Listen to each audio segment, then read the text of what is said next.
शिष्टमंडळ निवडणूक आयुक्तांना भेटणार आहे। 14 ऑक्टोबरला निवडणूक आयुक्तांची भेट घेणार असून शरद पवार, उद्धव ठाकरे, हर्षवर्धन सपकाळ यांच्या नेतृत्वात हे शिष्टमंडळ भेट घेईल। मनसे अध्यक्ष राज ठाकरे सुद्धा या शिष्टमंडळामध्ये सहभागी होणार असल्याची माहिती मिळतेय। या भेटीनंतर सर्व नेत्यांची संयुक्त पत्रकार परिषद होणार आहे।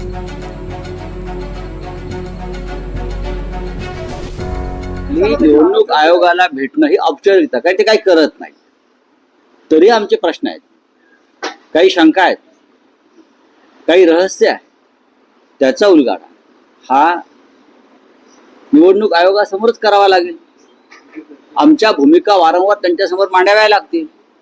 ही लोकशाही व्यवस्थेनं निर्माण केलेली एक संविधानिक व्यवस्था आहे। 14 तारखेला दुपारी 12:30 वाजता राज्याचे मुख्य निवडणूक अधिकारी चोखलिंगम यांच्याकडे एक सर्वपक्षीय शिष्टमंडळ जाईल।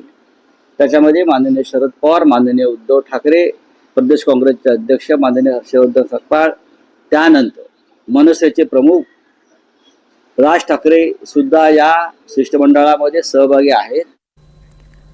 कोण कुणासमोर झुकलं हे साऱ्या